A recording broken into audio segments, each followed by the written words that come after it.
আসসালামু আলাইকুম। আলোচনা করব আমি বর্গমূল ও বর্গ সংখ্যা।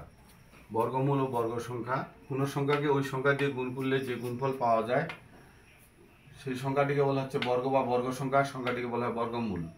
তাহলে আমরা বর্গমূল ও বর্গ সংখ্যা এইভাবে বলবো, কোনো সংখ্যাকে ওই সংখ্যা দিয়ে গুণ করলে যে গুণফল পাওয়া যায় গুণফলটিকে বলা হয় বর্গ বা বর্গ সংখ্যা, স্কোয়ার নাম্বার, আর এটি স্কোয়ার রুট স্কোয়ার বর্গমূল। তাহলে 2 দুগুণী 4, 4-এর বর্গমূল 2, আর 4-এর বর্গ হচ্ছে 2-এর বর্গ হচ্ছে 4, 3 তিরিকে 9, 3-এর বর্গ হচ্ছে 9, আর 9-এর বর্গমূল হচ্ছে 3, 4 4-এ 16, 5 5-এ 25। তাহলে কেউ যদি প্রশ্ন করে 36-এর বর্গমূল কত, তাহলে 6।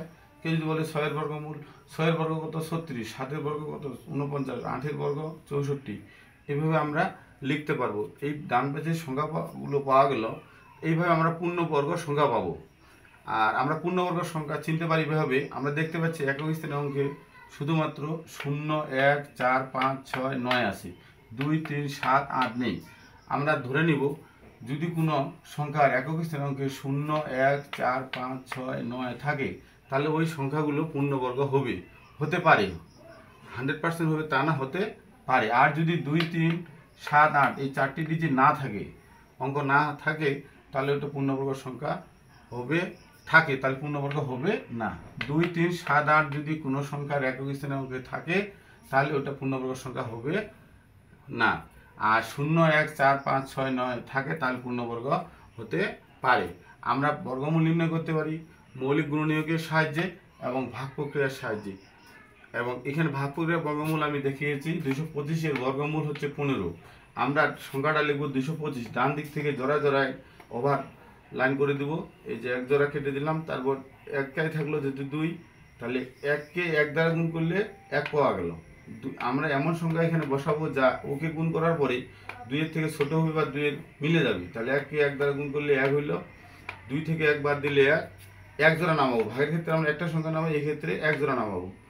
এবার 1-এর দ্বিগুণ 2 নিলাম, 125। যেহেতু এখানে এমন একটি সংখ্যা বসাতে হবে, ওই সংখ্যাটা এই 2-এর ডান পাশে বসবে এবং এই সংখ্যাটিতে এই নতুন গঠিত সংখ্যাটিকে গুণ করে 125 মিলে যাবে।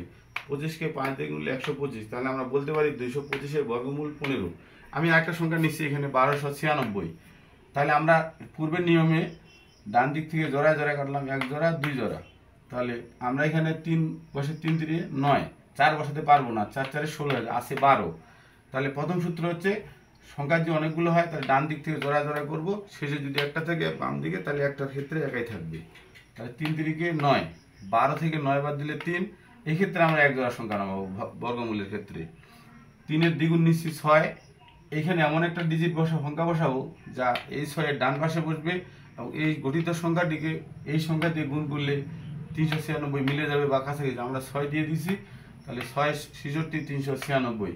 তাহলে আমরা বলতে পারি 1296-এর বর্গমূল 36। তাহলে আমরা এইভাবে বর্গমূল ও বর্গ সংখ্যা বের করতে পারবো।